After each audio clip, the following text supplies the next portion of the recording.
so-called positive answers that turn negative over time.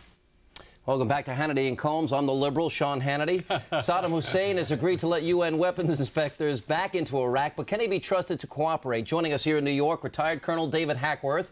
He likes us to call him Hack. In and around the military, 53 years. He's a syndicated columnist. And Hussein Ibish, who is the media director for the American Arab Anti-Discrimination Committee. Colonel, I want to ask you, you said on this program before that the military has the lowest level of military readiness in the 53 years you've been around the military. Why would we want to make a military strike if that's the case?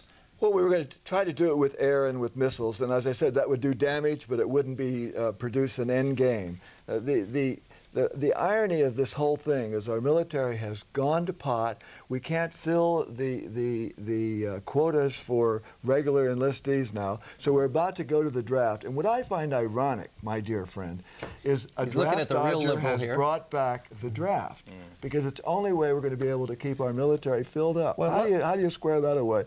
And then Saddam Hussein plays Bill Clinton like an Arkansas banjo. Well, I agree. Let me ask you this. And President Reagan in 81 signed Executive Order 12333, which prohibits specifically the U.S. government and its agents from targeting a foreign leader for assassination.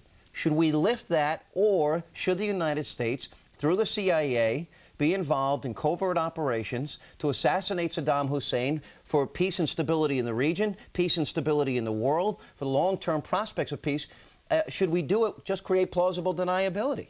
We should have taken out Saddam in '91 when we had the chance. We blew that. Bush blew that. Right. We've had 7 other chances to take him down. And now we're going to have peace during our time, and there'll be an 8th chance. Well, one of the problems is, let me add, Mr. Ibish, I want to ask you this question, Mr. Well, Ibish. let me add that that's been tried, by the way, and has failed. I mean, they tried a coup d'etat, they tried an uprising, they tried numerous assassination attempts, bombings in the past. All this has been tried and failed. This is last year's news. This is a microwaved policy. I mean, slightly warmed over, factory refurbished, failed nonsense. The United States, with all the times that he gets to mobilize our military, has adopted a policy of appeasement as it relates to Saddam Hussein, because every time he eventually pulls back, we end up rewarding him, allowing him, to sell more oil, promising him that there's going to be an end game as it relates to the sanctions here. But every time he threatens the inspectors, what happens? It gives him an opportunity to move the weapons that the inspectors were getting close to, or start manufacturing weapons in other places. Okay, now let me put it this way. I think it's not exactly what you'd call a policy of appeasement. Sure it's a no.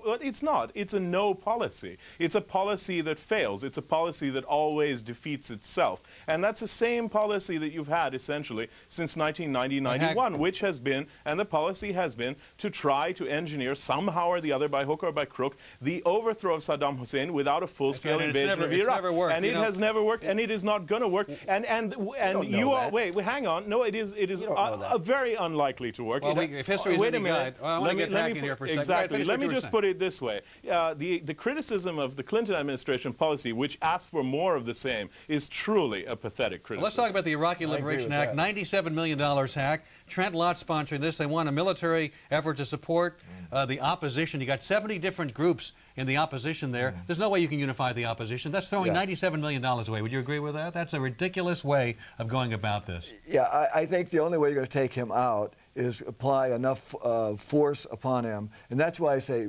destroy his oil-making... We didn't do it during the Persian Gulf War. We couldn't destroy do it his oil-making capability.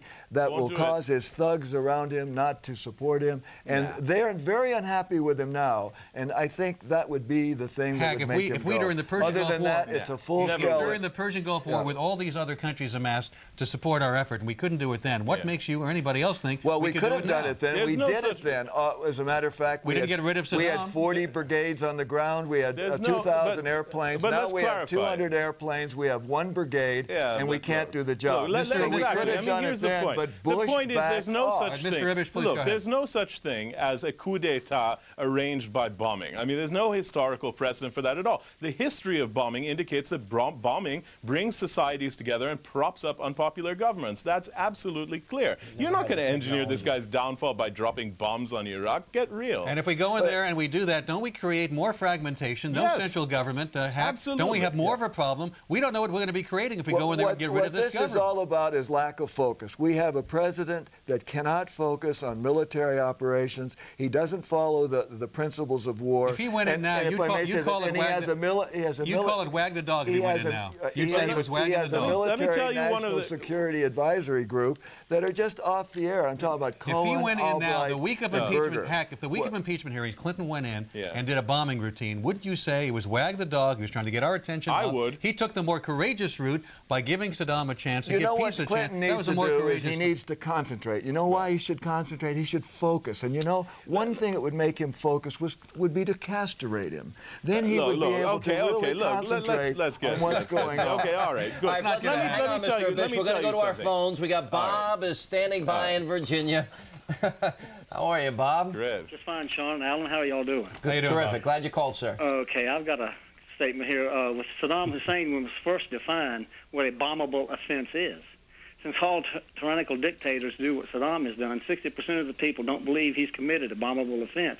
So it doesn't matter. Let him run his country, and it's his own private life. Let's forgive him and move on. Well, we heard that about Adolf Hitler. I'd we made the great appeasement. Mr. Ibish, what is a bombable offense? How many times do you allow this guy to mobilize the world's sole superpower without there being some type of consequences? Well, here's the point. The point is there's no point in giving those consequences. What you do when you're being jerked around like a yo-yo because you don't know whether you're up or down and your policy is a slightly microwave version of something you hit him hard 7 years ago. No, you don't. Yes, you change your no, you don't. You think. That's why it keeps happening, because we do nothing. No, it doesn't. It keeps happening because you don't have a working policy. And even if you attack Iraq and he's still there, you still don't have a policy. Let me tell you. Capitulate. No, give in. I will tell you very well what it is. There's no problem. You got the U.S. screaming about arms inspections. You got the Iraqis screaming about economic sanctions. It's simple. Link them together. Make them reciprocal. Reward Iraq when it cooperates. We've had an agreement for 8 years. No, this has never been tried. This would be a radically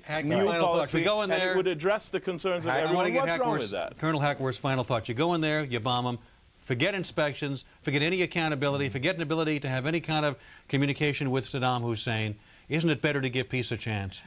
I think bombing would not accomplish the end game. But what we need to do is take out Saddam Hussein. It'll take 2 years to rebuild our military. It's against the law for us to begin the assassination business. No, take him out with military force. We had him in. More of the same. Colonel Hackworth, thank you. Warmed over. Mr. Ibish, thank you. 8 Purple Hearts. Colonel Hackworth, it's always an honor. Thank you for being with us. When we come back, tomorrow is the big day. Linda